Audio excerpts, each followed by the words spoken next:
আমি বলি না, ইমাম আযম ইমামুদ দুনিয়া ইমামুল কুল আবু হানিফা রাহমাতুল্লাহি আলাইহি বলে আত-তাবকির ফির রুকুদ ওয়া তাবকির ফিন নুহুদ ইউরসুস সাআদাত। যে আগে আগে ঘুমাবে, যে আগে আগে ঘুমাবে, আগে আগে উঠবে, সে সৌভাগ্যশীলদের অন্তর্ভুক্ত হয়ে যাবে। ও যুবক বন্ধুরা, ওয়াদা করা যায় তো ইনশাআল্লাহ ফজর পড়বা তো ইনশাআল্লাহ? জোরে কোন একটু ইনশাআল্লাহ, ইনশাআল্লাহ নিয়ে কোন তো ইনশাআল্লাহ।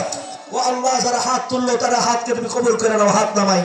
যারা হাত তুলছে না আল্লাহ, তুমি দেখছো এক দুজন কে কে তুলছে না, ওদের কলিজাটা পাথরের মতো হয়ে গেছে, আল্লাহ ওদের কলিজাটা নরম করে দাও, জোরে বলেন আমিন।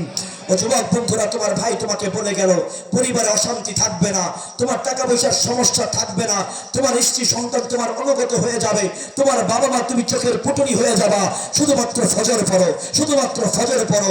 আল্লাহর কসম, তুমি এলাকায় নেতৃত্ব পাবা, শুধুমাত্র ফজর পড়ো। 20 জন যুবক যে এলাকায় ফজর পড়বে, ওই এলাকায় কোনো চাঁদাবাজ শান্তিতে ঘুমাতে পারবে না। ও যুবক বন্ধুরা, এই দেশ তোমার আমার ঠিক রাখতে হবে। আমরা স্বৈরাচার দূর করেছি, নতুন কোন স্বৈরাচার দেখতে চাই না।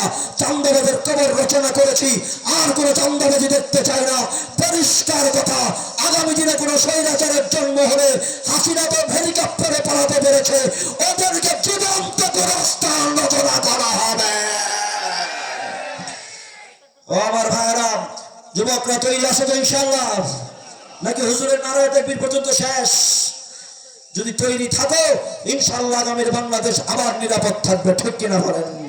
ইউনূসের বাবার ক্ষমতা নাই এই দেশকে নষ্ট করার। ডক্টর ইউনূস যখন প্রথম 7 তারিখ এসেছিল, তখন এয়ারপোর্টে নেমেই পড়েছিল আহমদিয়া জামাত কাদিয়ানীদের কথা।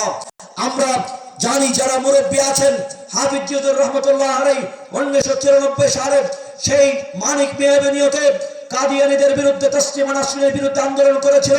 সেই আন্দোলনের পরে আগামীকাল সকালে ঐতিহাসিক সোহরাওয়ার্দী ময়দানে আবার বিশাল আন্দোলনের